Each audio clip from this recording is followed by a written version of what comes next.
ku danna subscribe, kana ku danna ƙararrawa domin samun shirye-shiryenmu cikin sauƙi. Rahmatullahi ta'ala wa barakatuh. So finally today came the end of yaƙi na tsakanina da wannan scammer din nan da ya ce in bashi $1,500 ko kuma ya kashe ni ya kashe yan uwana ya kashe dangina. So actually after some days da muka yi wannan na zazzage shi sai sake aiko min da wannan information din. So zan yi posting din information din akan social media handle din na Instagram inda yake the battle have started. Yace read all my messages and reply on my email only. This is your last chance and delay is dangerous. Yace for your information, do not go outside in the night until you pay money to my group.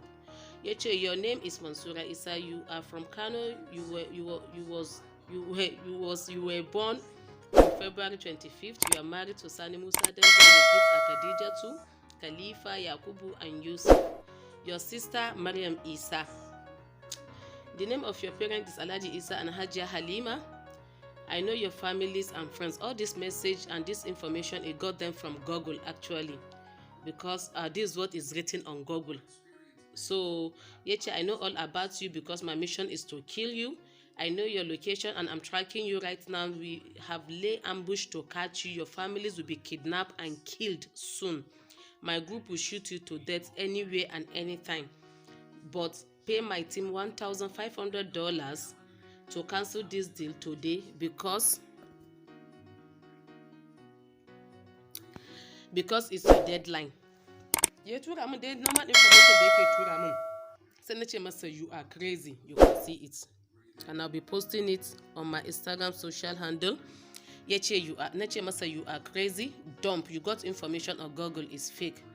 Nace let me send you my real information. So muka yi ta bugawa ni da shi yace min fuck you, that F word sha. Yace you are talking trash. I am never in Thailand and none of my boys in Thailand. All the details is anonymous. I can receive money from any countries. You are foolish. Ya gaya min haka bayan na ce masa mun sa ai tracking din shi down kuɗi. Wani su za su tura mai da kuɗi suka je ansa with that name za a kama su. Yace I'm playing with fire. Yace I am in Kano State. You are my target from today. Ya gama duk bayanansa sai yace wai shi zai kidnap din ƴaƴana ko in ba da 550 million naira. In ba haka ba in ba da $1,500,000 ba za a kidnap din ƴaƴana ba. Sai na ce masa when you kidnap them just kill, you never get even 1,000 naira, talk less of 1 million oloshi. Na abusing din shi a yaran mu. Nace stupid, nace bai ma san wace ce ni ba. So a lot of information and nace masa zan ma tura mai ina nake ya zo ya kashe ni. Nace amma ya sani as in na je wajen herbalist ina na ce su nima tunda yayi min haka nima ina son rama amma ba na son su kashe shi, so nake so haukata min da shi dinga cin naman jikin shi.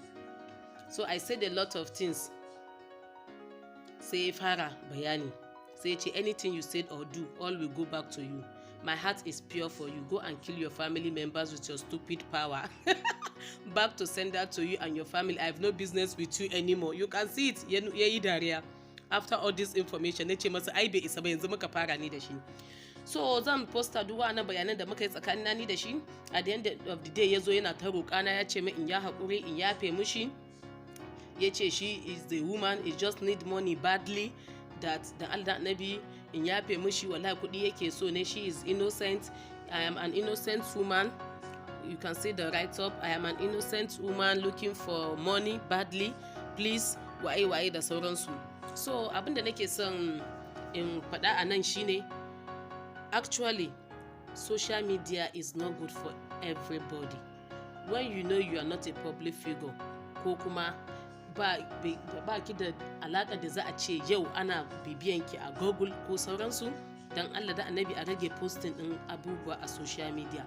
Ku ga mace ta posta gwalagwalai ko ta ina ta posta diamond ta posta Ferrari Lamborghini a pejinta wai shi take hawa, ta nuna wani katoto jigaggen gida wai mota ta siyi sabon gida and so on. Ba wai bakin ciki muke yi ba ko wani abu.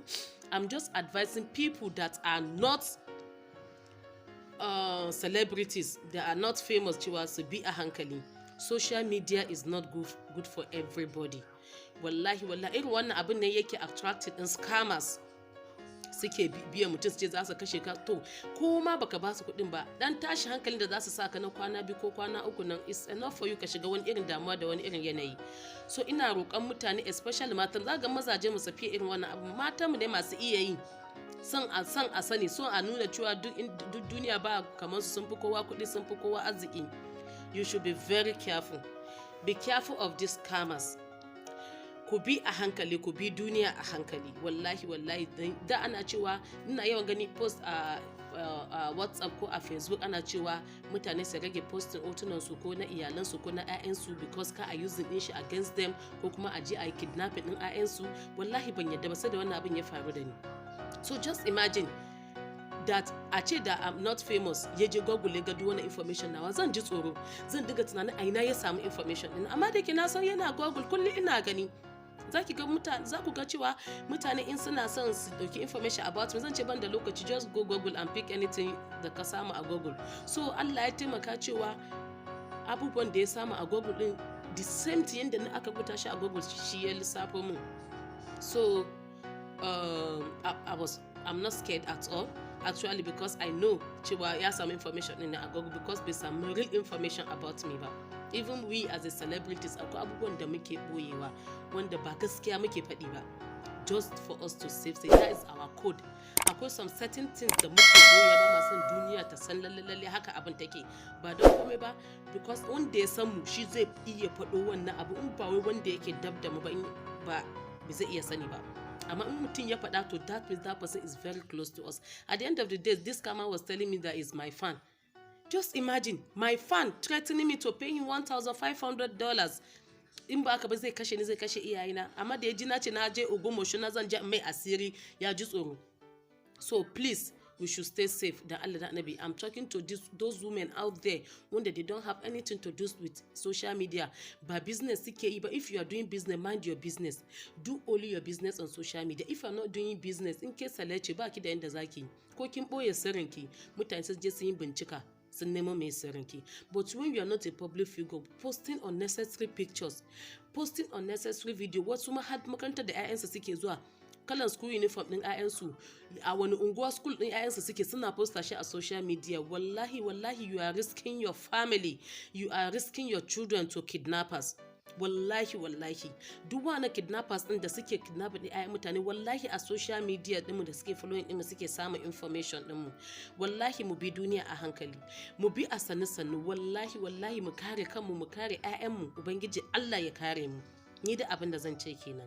So in ba da dan ina da irin turin rai da zafin zuciya ba, wallahi da I will fall for all these things da wannan scammer din ya turo mu. He has been threatening me for how many months? Amma sai da na fito sannan wasu ma suka fara fitowa cewa su ma yayi musu, su har sun ji tsoro, su kuma wasu ce a ba su ji tsoro, sun san scammer ne. But still we need to be safe. We need to stay safe, please. We should not come sa ayyanmu ko iyayenmu suna tafiya a ji a kidnapping ɗinsu ko a kashe su a banza a wofi. For what reason?